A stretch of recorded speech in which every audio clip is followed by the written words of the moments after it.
Welcome back, everybody, to another episode of Mid-Tier Thoughts. It's me, Austin, your host. Today's going to be a little bit shorter of an episode since I'm by myself again. So we're going to kind of dive into this a little bit. But before we do, I want to remind everybody to go to www.midtierthoughts.com, check out our awesome merch. Also, look through the description on here if you please, and check out some of the awesome codes that are on there for $17.91 gun leather, parcel safety gun masks, and Blackout coffee. Buying anything through there helps out the show, definitely helps us out, and we appreciate it when you do. Also, if you go with Blackout coffee specifically, you do get 20% off your first order whenever you order from them, as well as a lot of the money that they spent through them will also wind its way to pro-Second Amendment causes as groups like Firearms Policy Coalition fighting for your rights. So that's an awesome way to help us out and help yourself out. So today I kind of wanted to revisit a concept from one of our earlier videos. Not videos, one of our earlier podcast episodes. I think it was episode 3 or 4, where we talked about the idea of roles. And we talked about that originally about the roles of like individuals within a fire team or individuals within a Minuteman team. We talked about, you got your DMR guy, your medic, your ammo supply guy, like different things like this, right?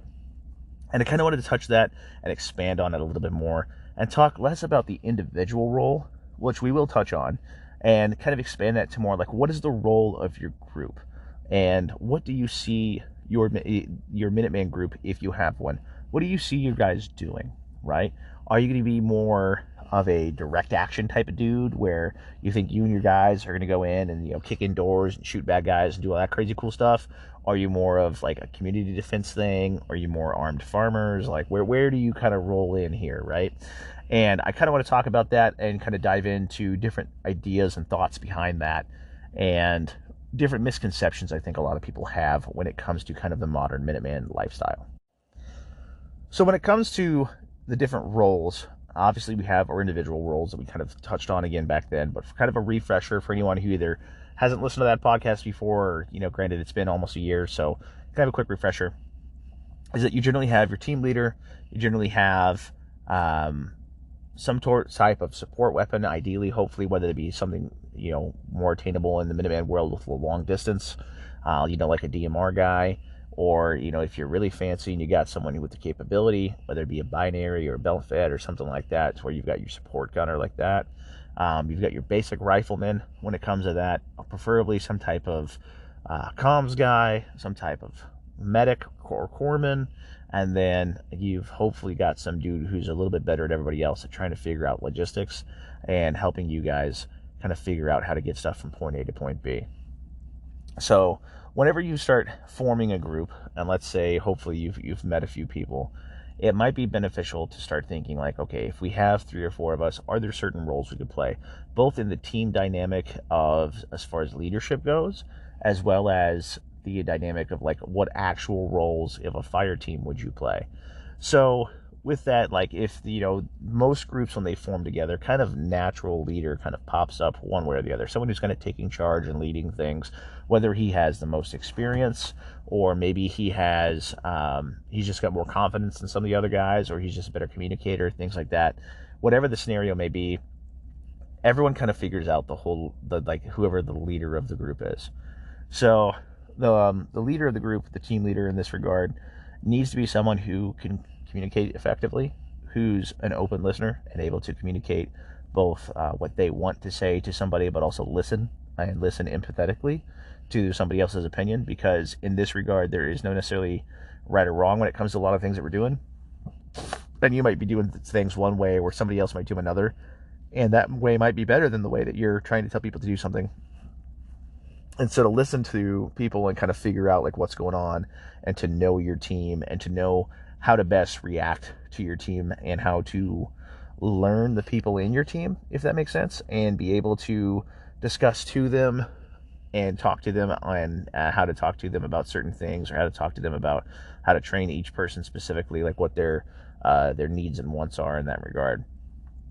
So then you're going to have your assistant team leader, who is going to be kind of like, the backup to your team leader, right? This is a guy who should know just as much as everything about what's going on as your team leader. His job is to kind of help back him up and help lead whenever he's not there or whenever groups get separated. So from that regard, from that down, ideally as you kind of build your team up, and you build your tribe, if you will, you're going to have guys with different experiences. You're going to have guys with different levels of experience, and you're going to have, in theory, maybe there's more people coming in and joining in as times go on.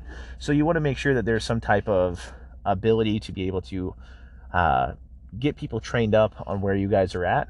And whether that be you have a training schedule, whether that be you take someone kind of under your wing and you're like, hey, this is how we do this. Or like, oh, hey, I see you've got a radio. Would you mind if we program your radio to the channels that we use? Or, hey, this is the way we're kind of training to do this, and getting people spun up on that. So, again, I don't want to spend a ton of time diving into the individual roles, but we're going to kind of briefly cover it to help with the broader context of this. So let's say, you've got your team, your assistant team leader, then you kind of funnel that down to your smaller group leads, and then your, individuals that are leading themselves. As far as like roles of like, when it comes to specialty roles, as far as, if you have certain weapon systems or certain things like that, realistically, most of us are probably going to be some form of rifleman, because a lot of people in this space, a lot of people in the modern Minuteman, the most attainable thing you're probably going to have is your rifle, right? Whether it be a battle rifle, whether it be your, intermediate cartridge rifle, PCC, whatever, you're probably going to be running a standard rifle, because some of us might know people or might be lucky enough to have themselves, or, whatever, to have access to, machine guns, or someone with a binary trigger, or maybe someone's got destructive devices, whatever. But the odds of that, like realistically speaking, as a whole, are pretty low. So most people are going to fall into some type of rifleman category. With that being said, the designated marksman, that role is probably going to be a lot easier to fill than the machine gunner. So I think that if you were to build a team and you had enough people in a perfect world, that the grenadier and the machine gunner are probably going to be the two hardest things to fill in a Minuteman setting, whereas you could replace those in theory with people who have DMRs, or with people who are able to reach out and touch somebody a little bit further, and to where that might maybe be able to kind of offset that balance. Or maybe you can get someone who can kind of do like that, the red right hand upper or some type of thing, like the American RPK, and kind of make an AR RPK type of deal, and fill some type of automatic rifleman role. That would be kind of cool. So hopefully you have someone who has medical experience. If not, hopefully you have someone who can get training in medical experience, which everyone should be training medical for sure. But hopefully I would think that whoever has the most training, and maybe this is like Inglourious Bastards, where it's like you speak the third most Italian. I don't speak Italian, like I said, third most Italian.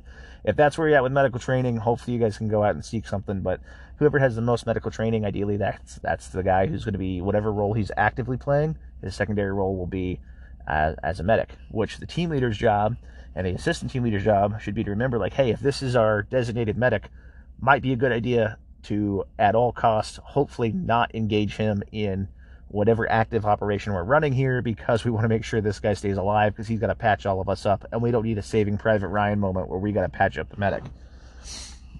Same thing goes for the guys running your comms, and for any other special support network that you have when it comes to that. So, now that we've kind of briefly gone over a recap of that, kind of diving into what I actually want to talk about. And dang it, there I go saying diving in again. For those who saw my most recent video, you know what I'm talking about on YouTube, where I had a counter on it, because apparently I like to say the word dive in quite a bit. So if you guys want a fun drinking game, just take a shot every time I say dive in, and hopefully you won't die. So getting back to it, when it comes to specialty roles within like the groups as a whole, when it comes to roles of a group, what I mean by this is, what role do you see your group fulfilling when the scenario you're training for happens? So let's just narrow it down so I'm not talking vaguely. When SHTF scenario happens, when Red Dawn happens, right, and the Chinese are paratrooping from the sky, just for ease of argument, what role is your group going to play? Are you going to be more defensive? Are you going to be more offensive? Are you more a militia, or are you more a prepper group? Where do you fall in that category? And I think it's an important conversation to have with your group as you build it, to have everyone on the same page as to what kind of group that you see yourself as. Because if you've let's say you got a group of like 8 people, and 3 of them think that they're going to be direct action, like Navy SEALs kicking in doors and shooting bad guys in the dark, and the other 5 are like, no, dude, I'm going to be a tactical hobbit and live in the Shire growing like potatoes.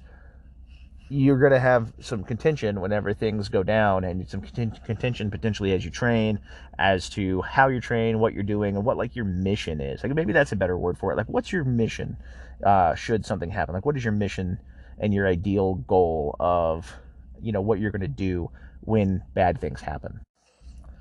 So let's kind of look at some of these different groups as far as like what I'm talking about. And so let's say you've got Group A. Group A is the direct action guys. These guys have, really good equipment. They've spared no expense. They train constantly. They train in all the time. They've all got pimped out rifles with IR capabilities. They all got nods. They spend their training time doing rucks and land nav and intense medical. Like, these guys are the dudes that, like, when things go down, they are basically a paramilitary force, right? They are a force of nature. These are the guys that are going to go do guerrilla stuff in the woods. This is Mel Gibson and his merry band of dudes, and they're popping stuff off against the Redcoats. So, like in the movie Patriot. So if that's the case, if that's your group, if that's where you guys honestly feel like where you're at, and I don't mean like don't bullshit yourself. Like, if you honestly have looked at yourself and you're like, this is us, this is our role, this is our mission, this is our mindset, this is where we're at, then hopefully you guys are training a lot.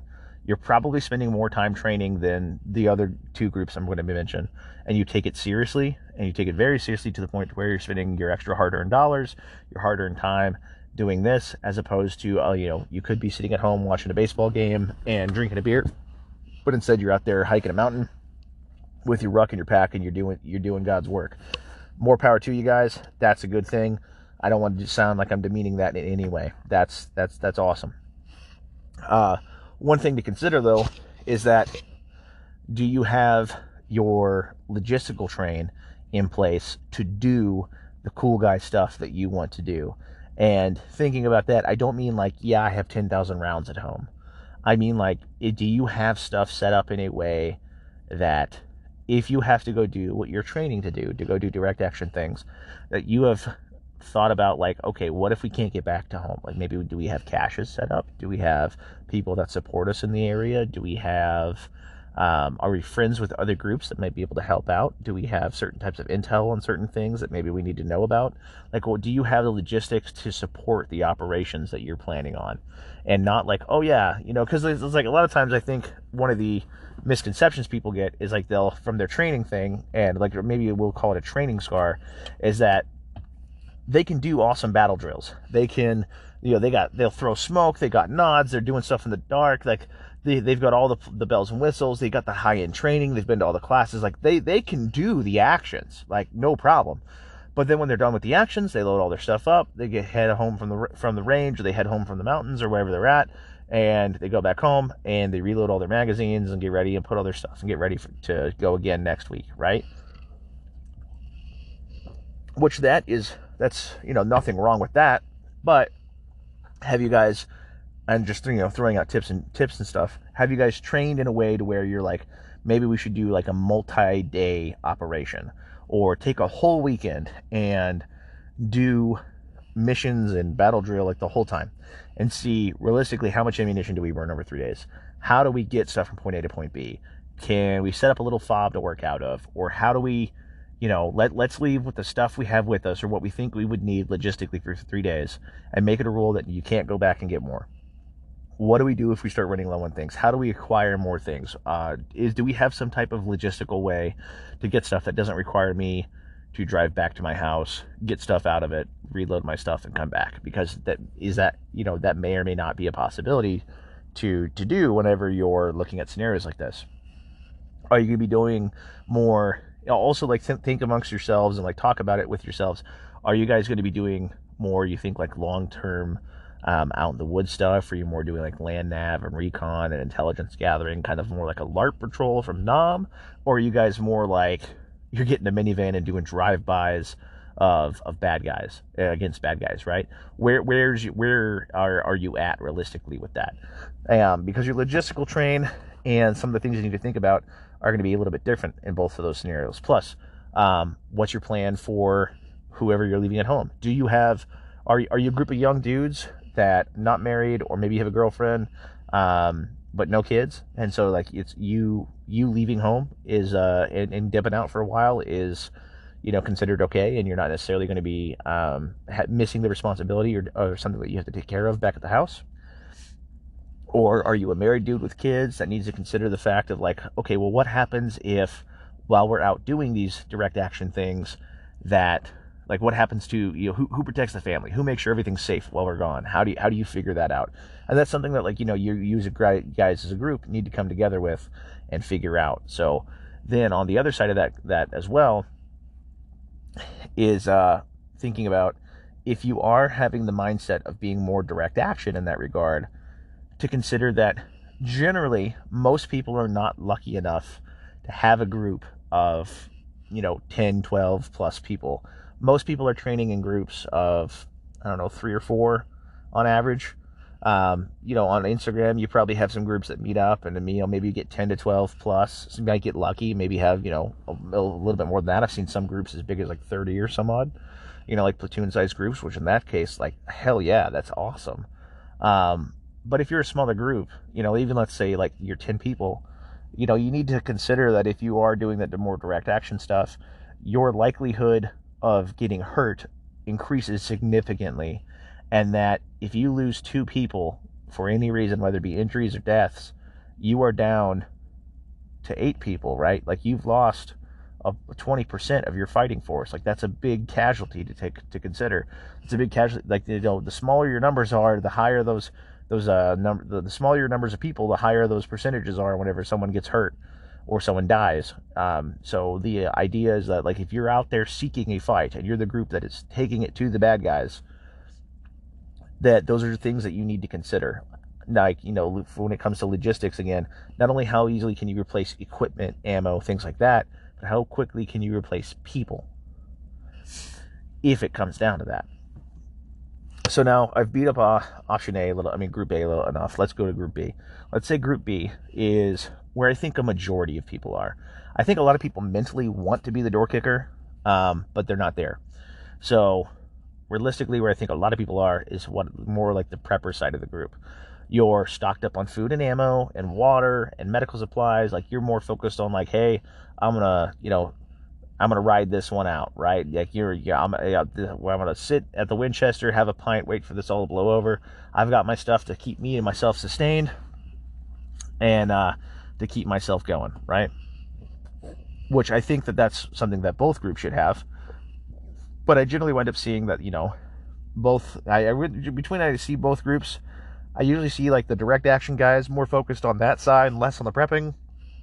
And then I usually see the prepping guys more focused on, like, you know, how to can, like, 87 cans of green beans in, you know, an hour, and store, you know, a year's worth of butter but then not be able to run a rifle, or they run like the cringiest 3%er rifle you've ever seen.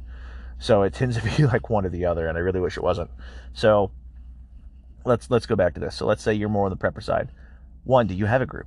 Is it just you and your family? I know some people out there, like, they get really weird about working in groups, period. And one thing I have to tell you is that you have to sleep at some point in time, right? Even if it's you and another family member or another spouse, or spouse or something like that, and you're like, oh no, me and my wife, we're just gonna, you know, we're gonna protect our stuff. Well, great. Are you running 2 12-hour shifts? You know, like, how are you gonna get anything done? You know, you have to have some type of community to back you up, right? So, one, you need a group of people. 2, what is your group of people's mission at that point? If you're more the prepper side, I look at it more like this. I don't see myself as the direct action guy, right? I spent time in the military. I was a master at arms in the Navy. I would not necessarily call myself direct action in any way.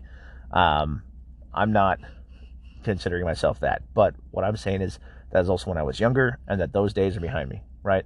I see myself as a defensive type of force, right? A community defense. I think I've described it like this before, but more like, you know, you see like a fantasy movie, right? People are out there growing their stuff, doing what they got to do. Somebody rings the bell. Oh, the bad guys are coming to the gates. Everyone, you know, go to the gate, defend the township. Once that's done, we'll go back to growing our potatoes. That's more where I'm at, right?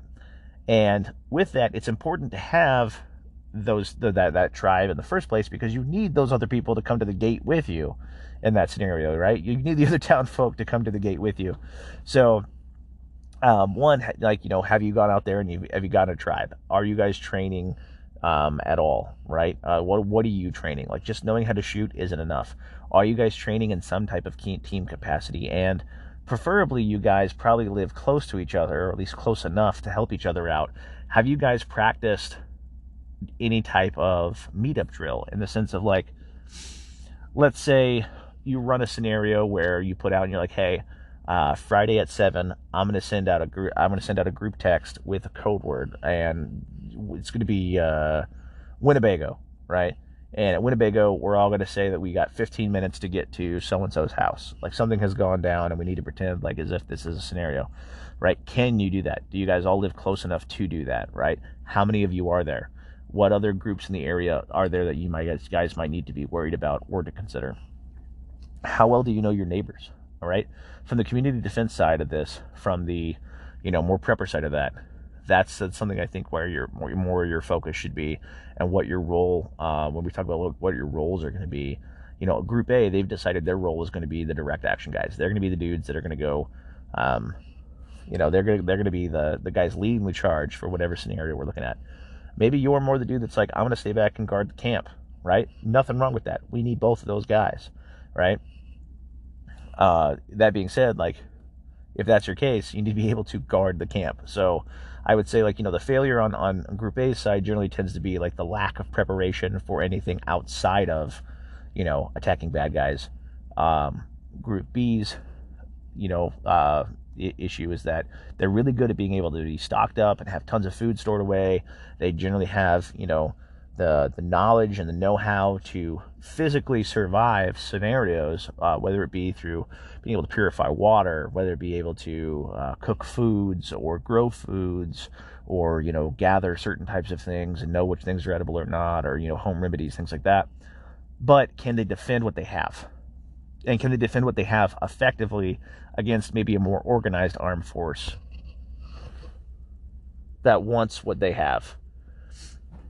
So that's more where I'm at with that, is that, like, can you, just because you have a year's worth of food, right? Just because you have a year's worth of water and, everything else to where you could go live in a spider hole and be fine for a year, can you defend what's yours, right? Because none of those supplies mean anything if you can't defend them. So if you're in that group, do you train in that regard? Also, I think one of the issues is that a lot of people I see on, like, the prepper side have some pretty cringe kit and guns when it comes down to it. And I understand this idea of, like, yeah, I'm not a door kicker, I don't need anything high speed, blah, blah, blah, blah. I get where you're coming from with that, but it still doesn't excuse, like, having really, like I think, like, the red anodized guns and Punisher schools everywhere, with, like, cheap True Glow or, like, NC Star style optics on stuff. And it just, like, the kind of thing you look at, you're like, ugh, gross, why am I friends with you? You should still have quality stuff. You should still seek training on when it comes to firearms and tactics and stuff like that. Make sure you can actually, work as a group or have a group to work with to defend what is yours. Now, that all being said, one of the people I feel that is a really good Instagram channel and another podcast to listen to as well that touches a lot about this more pertaining to Group B is that would be the Gray Pill. So the Gray Pill does a really good job on his Instagram of, kind of the way to describe it is like the post-apocalypse Shire, right? Is that while everybody else is out there kicking indoors and, trying to be a grand thumb intro video, he's out there, becoming a lord of the manor, growing his fields and, making his homemade beer and his homemade cheeses. Like, that's realistically where I think a lot of people get this big misconception, is as much as I've kind of beat up on the idea of, like, firearms training and things like this in the last several minutes here, is that realistically a majority of the time spent in an oh crap scenario is not going to be getting in wild firefights and shootouts. It's probably going to be making sure that, you can get your town together to grow food and get your town together to get enough lumber to stay warm through the winter. If it's a bad enough scenario if there's no power, for example? How do you retrofit housing to make sure that you can stay warm during the winter if you were based on electric heat? Is there a way to, do some type of chimney system that doesn't burn your freaking house down? Or, how do you, find better shelter? How do you do certain things to ensure the survivability of your area? A lot of people, I think, because of Hollywood and because of the media, have this idea that if society collapses, we're all going to instantly start shooting each other and eating each other like 2 weeks in. And I think that's really unrealistic, because we've seen natural disasters and we've seen civil wars and we've seen terrible things tear countries apart before. And things have to get really, really, really bad for a very, very extended long of a period of time before things get as bad as they do in these, hypotheticals, movie scenarios that people come up with. Most people tend to band together during times of crisis. We see that when we have hurricane season. We see that when we have tornado season. We see that during earthquakes. Yes, is there looting? Sure. Yes. Is there rioting? Yes. Are there bad guys that are going to take opportunities of situations? Absolutely. Are there people who maybe they would normally be good people, but now they're not because they've been pushed to a certain brink? Yeah, it's going to happen for sure. But a vast majority of people, I would say, do band together in times of crisis. We see this historically. We see this time and time again through natural disasters and through, man-made and natural bad things that happen all the time. We see people come together for this. Look at like the Cajun Navy rolling in every time there's flooding down in the South. Look at, whenever a tornado wipes some small town off the map, how many people come flooding into the area to take care of their neighbors, right? That's a sense of community and a sense of idea of like we need to take care of each other that we as humans, I think, inherently have. So I think that realistically, a lot of your time is going to be spent more trying to rebuild that type of civilization back together. And, that's where the Group B people come in. Now, when it's time to defend what you've built, that's where the Group A people come in, because nothing says a good defense like a great offense, right? So it's important, I think, to kind of have both of those groups. And the sad thing, I think, is that, at least from what I see on, at least through like Instagram and social media and stuff, which, sure, maybe you're looking through tinted glasses or something like that, is that there tends to be a pretty deep separation between the two. And it kind of tends to become an us versus them, where you tend to have the more tactical dudes won't take anybody else who's not doing as high speed or as high quality of training as they are. They won't take them seriously. And then the the prepper guys, they don't want to associate with those dudes because, like, you get Group A dudes, like the Group A guys who are in the high speed camp. They look at themselves and they're like, hey, we're so high speed, we're so whatever, like, if you don't want to get on our level, that's fine, whatever, go do your thing. And then the Group B guys are like, well, screw you, like, you guys come across as a bunch of assholes. I don't want to hang out with you. I want to go do this, And Group A is like, well, you couldn't shoot your way out of a paper bag. And Group B is like, well, have fun, starving to death while I'm eating my 87 pounds of potatoes. So there's a lot of conflict in that regard, and I really wish that we could see more and more groups like start forming together.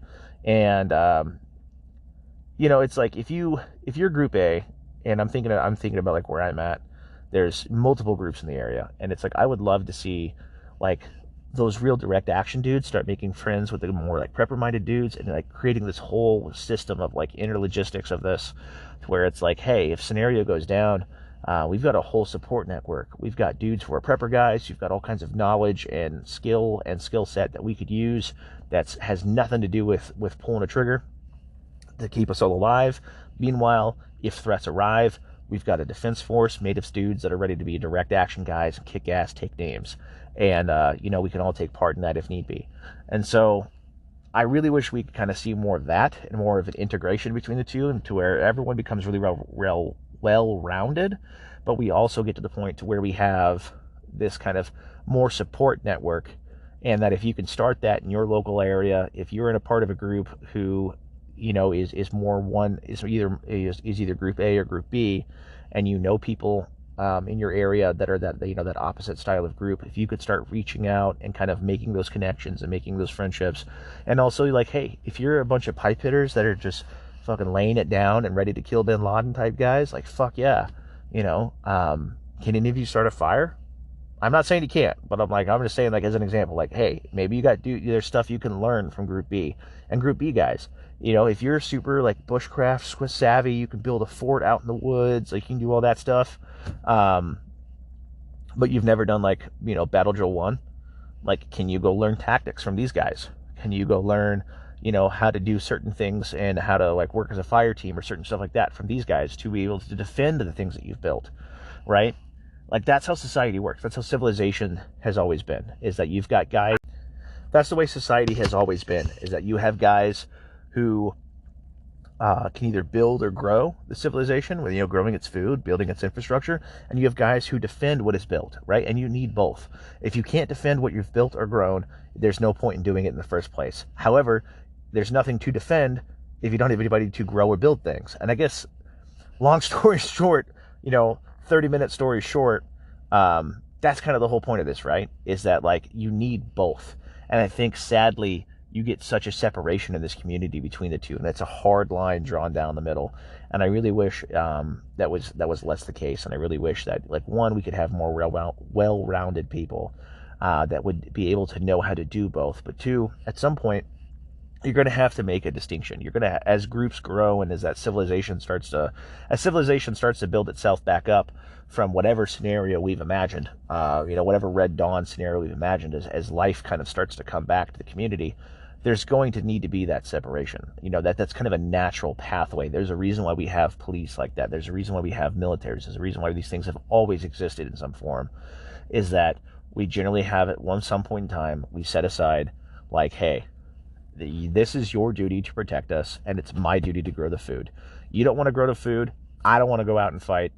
You know, I will give you the responsibility to defend us, and in return, we will grow and build. And you will, you know, then the other guys are like, yes, I'll take the responsibility to defend what is grown and built, and, you know, because we got to have both, right? Like, I don't know how to build a house. You don't know how to pull a trigger. We're going to keep it that way. I mean, that's always been the way, like, you know, that civilization has worked. You've had you've had warriors, you've had builders, you've had farmers, right? And people can shit talk one way or the other, but the warrior can't eat and have a place. The warrior doesn't have a place to eat or sleep without, you know, the builder, and without the farmer. The farmer doesn't have, you know, any land to grow on if it's not defended. The builder doesn't have anywhere to build if there's, you know, if there's no place to call home because it's been taken out by bandits or anything like that. So, you know, both sides need each other, right? Both sides, you know, the warriors need the builders and the farmers need the builders and the warriors, and vice versa, right? So that's kind of more where I'm getting to with this, is that I'd love to see more integration of these groups. I'd love to see more people come together in that regard. With that being said, guys, like I said, this was going to be a little bit shorter of an episode. It is 3 a.m. I work graveyards.